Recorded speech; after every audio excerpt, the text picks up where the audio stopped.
Good morning. Good morning. Welcome back to Breakfast with the Silvers. It is August 6, 2023.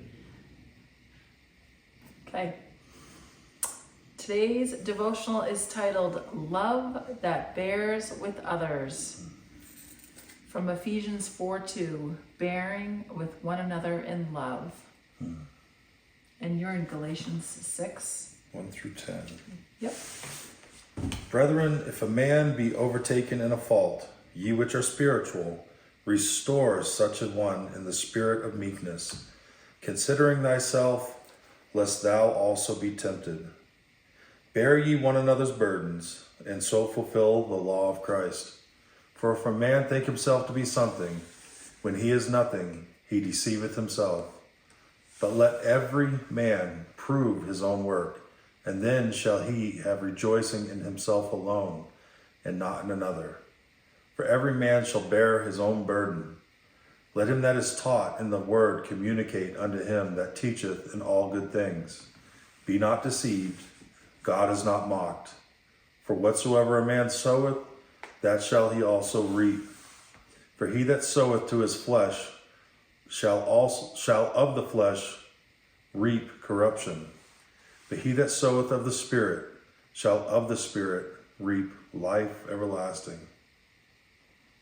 And let us not be weary in well-doing, for in due season we shall reap, if we faint not. As we have therefore opportunity, let us do good unto all men, especially unto them who are of the household of faith. We need to bear with one another in love. How contrary this is to the hardness of men's hearts, contrary to the evil powers, contrary to the natural mind. It is God's love toward you that gives you tender, compassionate love toward one another. Only the broken, contrite heart has received the mark of God. It is in that secluded place where he speaks to you alone and encourages you when you are down and out. When no hand is stretched out to you, he stretches out his hand with mercy and brings you into a place of compassion. Then you cannot think evil. Then you cannot in any way act harshly. God has brought you into long-suffering with tenderness and with love. In the church of God, where a soul is on fire, kindled with the love of God, there is a deeper love between me and that brother than there is between me and my earthly brother. Oh, this love that I'm speaking about is divine love. It is not human love. It is higher than human love. It is more devoted to God. It will not betray. It is true in everything. You can depend on it. It won't change its character.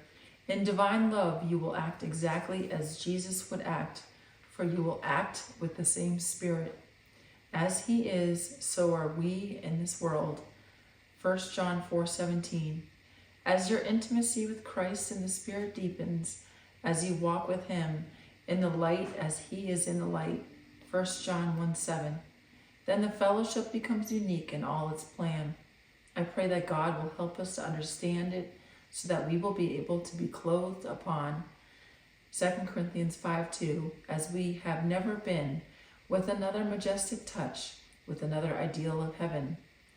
No one can love like God, and when he takes us into this divine love, we will precisely understand this word, this verse, for it is full of entreaty. It is full of passion and compassion. It has every touch of Jesus right in it.